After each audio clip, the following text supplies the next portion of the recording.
बिस्मिल्लाहिर्रहमानिर्रहीम। मेरे पाकिस्तानियों, मुझे आज खौफ है कि पाकिस्तान उस रास्ते पे निकल गया है जो हमारे मुल्क की तबाही का रास्ता है। और मुझे खौफ आ रहा है कि अगर अभी हिकमत ना इस्तेमाल की गई, अगर अभी अपने अकल का ना इस्तेमाल किया, तो हम शायद वहां पहुंच जाएं जिधर ये टुकड़े हम वापस जमा नहीं कर सकेंगे अपने मुल्क के।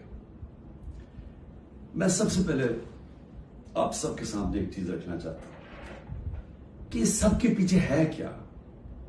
ये जो एक साल से एक अफरा तफरी मुल्क में मची हुई है, एक पूरा जोर लगा हुआ है कि किसी ना किसी तरह इमरान खान का रास्ता बंद किया जाए, कि ये मुल्क के लिए बहुत बुरा है, इसको नहीं आने देना चाहिए। अगर इलेक्शन भी ना हो, आइन भी टूट जाए, कोई सुप्रीम कोर्ट को भी जलील किया जाए, लेकिन इसको नहीं आने देना। इसके पीछे है क्या? मैं जरा आपको पहले ये ग्राफ दिखा दूं। ये जो आपके सामने है, ये जरा ग्राफ देखिए। ये है सर्वे का रिजल्ट। ये सर्वे का रिजल्ट में ये जरा इधर देख लें कि 70% इस वक्त तहरीक इंसाफ की मकबूलियत है पाकिस्तान में। बाकी सारी पार्टीज की मिला के भी तो जो मकबूलियत है, उन सबको अब खौफ है कि इलेक्शन अगर आ गए तो ये हार जाएंगे। अब ये पीडीएम की जमातों ने तब से फैसला किया हुआ है कि इलेक्शन भी नहीं लड़ना, क्योंकि इलेक्शन अगर हो गया तो इमरान खान आ जाएगा, और अगर इमरान खान आ गया तो उनको ये नहीं फिक्र कि मुल्क को अच्छा होगा या बुरा होगा। उनको फिक्र ये है कि इन्होंने अरबों रुपए के अपने करप्शन के केस माफ करवा लिए, और इनको डर ये लगा हुआ है कि जो 30 साल से मेहनत से इन्होंने पैसा चोरी का इकट्ठा करके बाहर रखा हुआ है, किसी तरह उस पैसे के ऊपर यानी वो महफूज रहे। और खतरा इमरान खान से है, क्योंकि बाकी तो सब मिले हुए हैं। अब इसकी वजह से ये सारा मुल्क तबाही के रास्ते पे जा रहा है, कि सिर्फ इस खौफ से कि हमारा आपके पैसा ना ये आके एनआरओ ना वापस ले ले, बस ये वजह है कि ये आमने सामना खड़ा कर रहे हैं मुल्क की सबसे बड़ी जमात और मुल्क की फौज को। और ये कामयाबी से ये कर रहे हैं क्योंकि ये पुराने 30 साल के पुराने सियासतदान हैं। ये जाके वहां डराते उनको कि सर वो आपको हटा देगा आके। मैं बार बार कह बैठा हूं कि मैं इदारों के अंदर इंटरफेयर नहीं करता, मैं कह बैठा हूं, बार बार पैगाम पहुंचा बैठा हूं, लेकिन वहां से डराते जी आके हटा देगा आपको, फौज में इंटरफेयर करेगा। अगर इंटरफेयर करना होता, जब मुझे पता था कि पिछला आर्मी चीफ मेरे खिलाफ साजिश कर रहा था, आखिरी महीनों में मुझे आईबी की सारी रिपोर्ट थी, तब मैं उसे हटा देता, क्योंकि मैं नहीं चाहता था कि एक इदारा जो कि बचा हुआ है, बाकी इदारों को तो इंटरफेयर करके हमने तबाह कर दिया है, मैं ये नहीं चाहता था वो तबाह। और मैं आज जरा पहले तो ये पीडीएम के ऊपर बाद में आता हूं, मैं जरा फौज के ऊपर बात कर लूं। देखिए, मैंने सारी दुनिया में अपनी फौज का क्यों दिफा किया? क्योंकि मेरा तो इंटरनेशनल था, मेरी तो आवाज बाहर जाती थी। जब भी कुछ होता था, खास तौर पे वॉर ऑन टेरर में, तो जब पाकिस्तानी फौज को दोगला कहा जाता था, बुरा भला कहा जाता था, तो मैं एस नोन फेस था, तो मुझे ये CNN, BBC कितने मेरे इंटरव्यूज किए। आप मेरे सारे बाहर इंटरव्यूज सुने। जिस तरह मैंने अपनी फौज को का दिफा किया, उसको डिफेंड किया, मुझे एक और पाकिस्तानी बताएं जिसने इंटरनेशनल मीडिया पे किया। यहां तो खैर हम कहें, यहां तो कोई मसला नहीं है, बाहर जिधर पूरी एक बाहर की लॉबीज बैठी हुई है जो चाहते हैं कि पाकिस्तान की फौज कमजोर हो, उन्होंने पूरी कैंपेन चलाई हुई थी। तो मुझे ये फख्र इसलिए है कि मैंने इसलिए नहीं किया कि मुझे कोई फौज ने कोई चीज दे देनी थी, मैंने इसलिए किया कि मैं एक आजाद आदमी हूं। मैं गुलामी कभी किसी की कबूल नहीं की। मुझे जितनी मुझे दावतें थी कि बाहर रह लो, जितने मेरे कनेक्शन थे, जो जितना मुझे इज्जत मिलती थी, बरतानिया की मैं बात कर रहा हूं, मैंने तो कभी नहीं सोचा कि मैं अपने मुल्क के अलावा कहीं रह सकता हूं।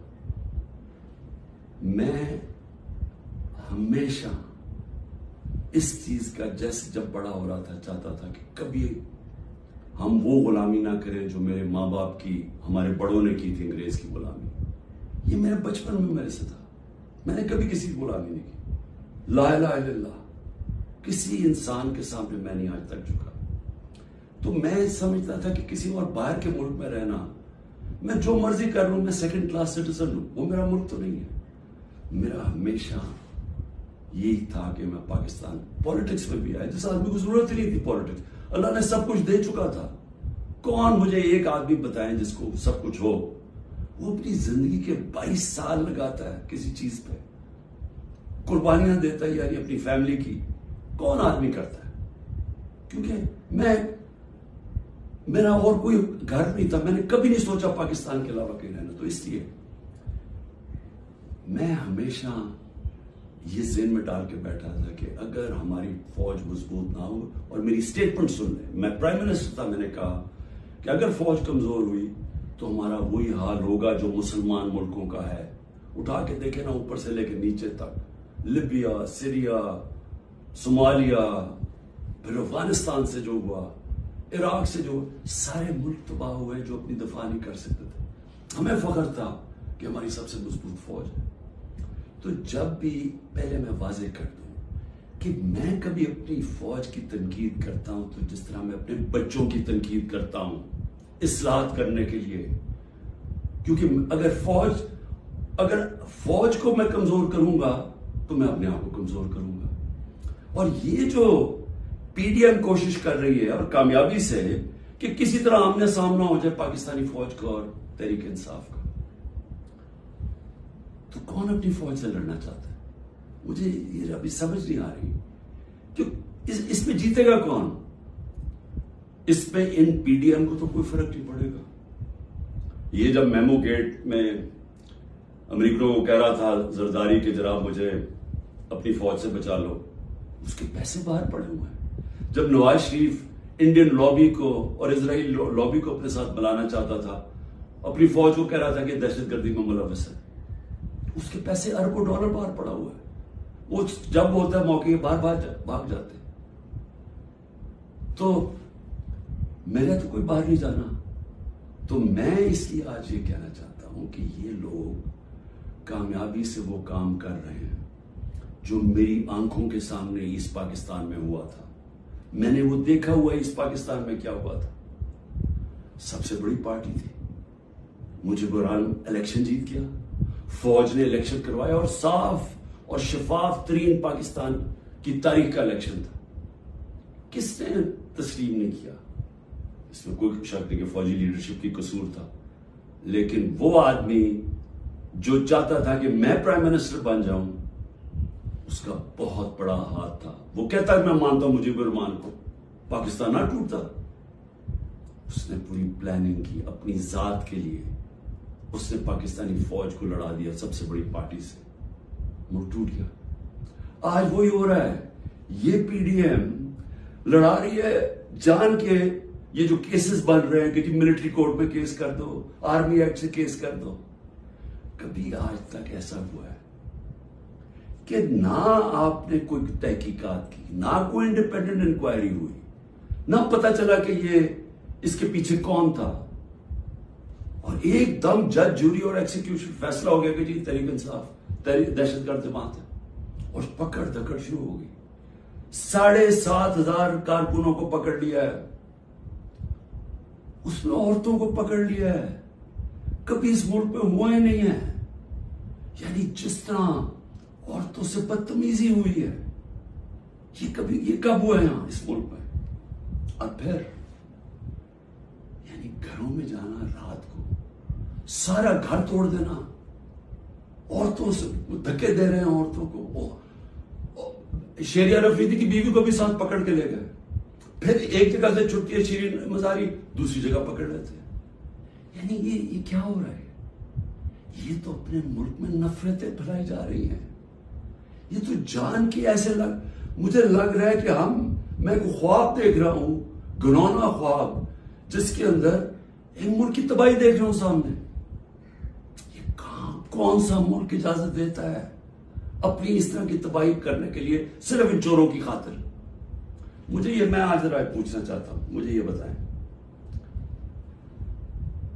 तहरीक इंसाफ 27 साल से, मुझे एक जगह बताएं कि इमरान खान ने कहा हो कि किसी किस्म का आप कानून तोड़ें, कानून के बाहर चलें, आइन के बाहर चलें। मुझे एक दफा एक स्टेटमेंट मेरी बताएं 27 साल में, मुझे एक मेरे लीडर की स्टेटमेंट बताएं जो मेरे नीचे है, जो मेरी पार्टी के लिए वो कहे कि जनाब तोड़ दो, घराव करो, जला दो। एक जगह बताएं।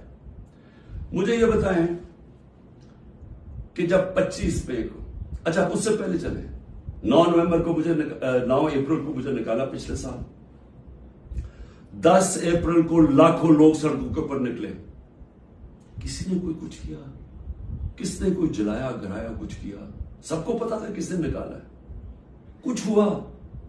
उसके बाद 25 मई को हम एक पुरअमन मार्च कर रहे हैं, जो 3 लॉन्ग मार्चेस उन्होंने मेरे खिलाफ की थी। हमने इनके खिलाफ एक FIR रजिस्टर की। घरों में घुस के इन्होंने लोगों को पकड़ा, वो पहली दफा शुरू हुआ, जो इन्होंने 3-3 बजे लोगों के घरों में पकड़ के लोगों को मारा, दाड़ा, और पुलिस से पूछे, वो कह जी नामालूम अफराद से पीछे से हुक्म है। जब पुलिस से कहे, वो जी पीछे से हमें हुक्म है। हमें तशद्दुद किया गया। जब 26 की सुबह को मैं पहुंचा, तो मैंने जब देखा क्या हालात है, मैंने कैंसिल कर दिया धरना, क्योंकि मुझे पता था कि इंतशार होगा। 26 नवंबर 4 लाख लोग पिंडी में जमा हुए। मैं कह सकता था कि हाँ, हम अब इस्लामाबाद की तरफ जाएंगे। मुझे तब पता था कि इंतशार होगा। लोग मायूस हुए, मुझे बुरा भला कहा, मैंने कैंसिल कर दिया। 8 मार्च इलेक्शन रैली निकाल रहे हैं, इलेक्शन अनाउंस हो गया है, परमिशन मिल गई है पुलिस से, रैली आ रही है, एकदम सारी जगह police, water cannons, tear gassing. मैं घर में इंतजार करूं रैलीज की, तो एकदम पता चला, अच्छा टीवी पे ब्लैकआउट कर दिया। एक तो हमें मीडिया से बाहर निकाल दिया, सबसे बड़ी पार्टी को मीडिया के अंदर ब्लैकआउट किया हुआ है, तो मुझे पता ही नहीं कि मैं टीवी देख रहा हूं, मुझे पता ही नहीं। मुझे पता चलता है कि वो टीयर, उसी वक्त मैं कैंसिल करता हूं अपनी रैली। मैं कहता हूं आज नहीं करेंगे, अगले दिन अप्लाई करते हैं, क्योंकि इलेक्शन हो गया, इजाजत नहीं मिलती, रैली नहीं करता, उससे अगले दिन जब इजाजत मिलती है रैली करता। और उसके अंदर 8 जिले शाह का कत्ल किया, लोगों को मारा, बाजू टूटे, कुछ किया, एक इलीगल एक्ट किया। फिर मेरे घर पहुंच गए 14 मार्च को, मेरे घर पहुंचे जी, आपने वहां पहुंचना है, वहां अदालत में इस्लामाबाद, मैं श्योरिटी बॉन्ड दे देता हूं, नहीं करते। 24 घंटे मेरे घर पे हमला होता है, किसी पॉलिटिकल लीडर पे होगा। उसके बाद मैंने कहा कि जला दो, गिरा दो, कोई मैंने कहा कि अटैक करो गवर्नमेंट बिल्डिंग्स को, रेंजर्स भी थे, फौज को, कहीं मैंने कहा। उसके बाद 18 को मैं जाता हूं, जब मैं उधर जाता हूं मेरे घर पे हमला, 72 बंद गाड़ी दरवाजा तोड़ के मेरा घर लूट लेते हैं, मेरी बीवी बेचारी अकेली होती है। उसके बाद मैंने कहा कि अटैक करो इनको, पकड़ो इनको, इनके खिलाफ करो, जलाओ। फिर जब मेरे ऊपर पूरा मुझे कत्ल करने की साजिश होती है वहां जुडिशल कॉम्प्लेक्स में, अल्लाह ने पता नहीं मुझे कैसे बचाया। तो जब मैं वहां से बचता हूं, क्या तब मैं कहता हूं कि इनसे बदला लो, कुछ करो, क्योंकि अंदर तो सारे रेंजर्स थे, नामालूम अफराद थे अंदर उसके, मुझे तो पता था कौन। क्या मैं कोई स्टेटमेंट देता हूं कि अटैक करो इनको? तो मैं समझने की कोशिश कर रहा हूं कि जब ये मुझे पकड़ते हैं वहां से, मैं सुबह 9 मई को जाने से पहले कहता हूं कि अगर वारंट है तो मैं तैयार हूं अरेस्ट देने के लिए, मेरी स्टेटमेंट है। और मैंने कहा कि इसके कॉन्सिक्वेंसेस हो सकते हैं अगर आपने मुझे इस तरह उठाया, आपको तैयार होना चाहिए, क्योंकि मुझे उस दिन पता था इन्होंने कुछ करना। आराम से पकड़ लेते, पुलिस से पकड़वा देते। सारी दुनिया के अंदर इमेज गया है कि पहले शीशे तोड़ के सर पे मेरे डंडा मारा, लोगों को जख्मी किया, और मुझे ऐसे पकड़ के लेके जा रहे हैं जैसे कोई दहशतगर्द है कि पाकिस्तान का सबसे बड़ी डेमोक्रेटिक पार्टी का सरबराह नहीं। 12 इलेक्शन असेंबली में मैं नेशनल असेंबली के जीता हूं, जो वर्ल्ड रिकॉर्ड है, और ऐसे लेके जा रहे हैं जैसे मैंने कोई जुर्म, मैं कोई दहशतगर्द हूं। अब उसके जो इमेजेस थे उसका रद्द-ए-अमल आना था। और यहां मैं कहना चाहता हूं कि ये पूरी साजिश हुई है, इन्होंने बड़ी प्लानिंग के तहत किया। हमारे पास अब सारी एविडेंस आ गई है, हम अदालत में जाने लगे कि जुडिशल कमीशन बनाई जाए, तहकीकात की जाए कि एक पार्टी ने इतनी अपनी तवील स्ट्रगल में, जब उसने कभी वायलेंस की तरफ गई ही नहीं है, तो वो एकदम ये कैसे जाके जलाना शुरू होगा। और इसको तो, इसके ऊपर तो सबसे पहले आईजी पंजाब को बुलाएं, ये जो जिन्ना हाउस में हुआ है। ये हम वहां, वो लोग बता रहे हैं, मैं जब उधर था पुलिस लाइंस के अंदर उन्होंने मुझे रखा हुआ था, तो वहां जब मुजाहिरीन आए तो वो भी इतनी दूर थे तो पुलिस ने उनके ऊपर अटैक कर दिया, शेलिंग कर दी। तो यहां लिबर्टी से लोग जा रहे हैं उधर, तो किधर थी पुलिस? ये किसने किया है? अगर इसकी सही तहकीकात हो जाए तो पता चल जाएगा इस साजिश के पीछे कौन था, कौन उसको इस्तेमाल करना चाहता था एक पूरी पार्टी को बैन करने के लिए, कलादम करने के लिए। ये जो 7,000 7,500 लोग जेलों में डाला है, ये पहले से प्री प्लान था। उसको बहाना मार के तो सारी पार्टी को जेल में डालना था। और फिर ये जो लोगों को कहा जा रहा है कि जी अब पार्टी छोड़ दे, ये जो अनाउंसमेंट्स हैं, मुझे ये समझ नहीं आ रही कि क्या जो ये कर रहे हैं उनको समझ आ रही है कि ये पाकिस्तान किधर जा रहा है। क्योंकि पीडीएम तो चाहती है ये, वो जो लंदन में बैठा हुआ है उसको कोई फर्क नहीं पड़ रहा कि मुल्क का इदारे जाए, आइन जाए, मुल्क की फौज बदनाम हो, उसको कोई फर्क नहीं पड़ रहा, क्योंकि उसने खुद फौज बड़ी बदनाम की हुई है पहले, उसको नहीं फर्क पड़ रहा। फर्क हम सबको पड़ रहा है। ये जो जिनका जीना मरना है पाकिस्तान में, खौफ हमें आ रहा है इस चीज का। और ये मुझे अफसोस से कहना पड़ता है कि इसके अंदर अगर अभी ये, अगर कोई ये समझ रहा है कि ये स्ट्रैटेजी से कोई एक सबसे बड़ी पार्टी खत्म हो जाएगी, वो पार्टी इसलिए नहीं खत्म हो सकती। जरा फिर से ये देख लें, जिस पार्टी के पास 70% उसकी मकबूलियत हो मुल्क में, आप उसको खत्म नहीं कर सकते। लोग भी छोड़ दें, या लोगों को जो भी कहें उनको छुड़वा भी दें कि जी हम नहीं जा रहे, प्रेशर डाल के, उससे पार्टी नहीं खत्म होने लगी। पार्टी का टिकट पर भी जीतेगा। ये जो रास्ता है, ये तो पाकिस्तान की तबाही है। और सिर्फ ये जो बाकी पीडीएम, ये जो रेलू कटे हैं, जिनका ना वोट बैंक है ना कुछ है, जो मजे ले रहे हैं इक़्तिदार के, ये सिर्फ ये की कोशिश ये है कि फौज को पाकिस्तान की सबसे बड़ी पार्टी से लड़ाया जाए। ये है साजिश। सो मेरी आपसे रिक्वेस्ट है, मेरे अपने पाकिस्तानियों से, कि देखिए ये वक्त है कि हम सब जागे कि क्या हो रहा है। ये जो खौफ और हरासा फैलाया जा रहा है, इसका सिर्फ एक ही मकसद है कि लोग चुप करके बैठ जाएं। ये जो औरतों से कर रहे हैं, यानी मैं फिर से ये कहना चाहता हूं कि मुझे तो अभी समझ नहीं आ रही कि ये हम कौन सी दुनिया में हैं। हमारे मुल्क, हमारी जो दीन है, हमारी तो रवायतें, चादर और चार दीवारी, मैंने तो कभी ऐसा नहीं देखा। मुझे सिर्फ एक ही चीज समझ आ रही है कि ये कोई खौफ पैदा करना चाह रहे हैं। और मुझे डर ये है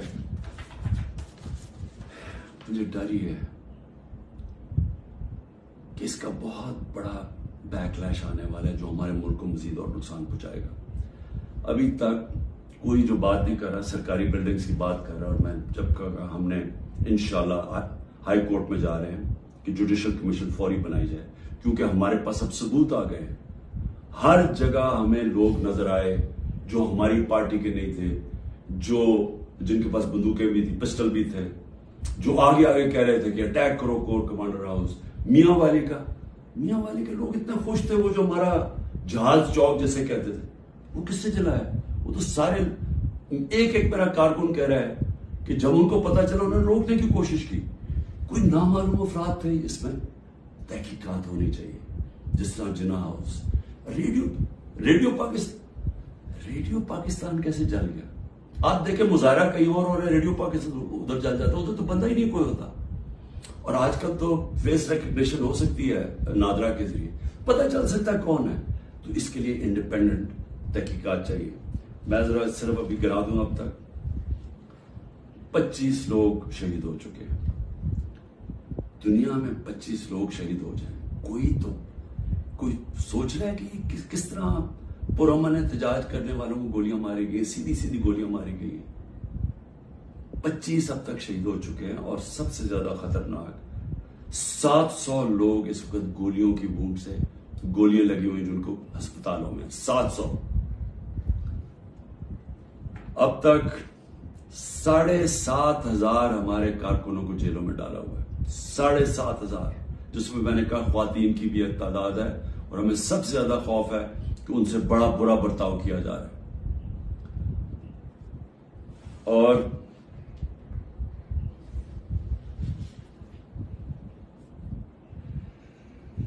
आखिर में मैंने अभी सुना है कि जनाब 40 दहशतगर्द मेरे घर में हैं, जिनको मैंने पनाह दी हुई है, और कहा जी कि हम इनके ऊपर कोई घर के ऊपर कार्रवाई होगी 40 दहशतगर्द को पकड़ने के लिए। मेरी रिक्वेस्ट है आपको कि 40 दहशतगर्द अगर घर में हैं तो मेरी जिंदगी को भी खतरा है, मेहरबानी करके जरूर आए यहां। लेकिन इस तरह ना आए कि कोई दावा बोल के इस तरह करें, सर्च वारंट लेके आए एक मुहस्सब माशरे की तरह आए कि कोई नाम तो दे, ये दहशतगर्द है कौन, और आए हम आपको सारी दिखा देते हैं घर में किधर है, कितने दहशतगर्द है। शायद मेरा ही फायदा करवा देंगे कि अगर कोई छुपा हुआ वो दहशतगर्द है। लेकिन इसको एक बहाना ना बनाए।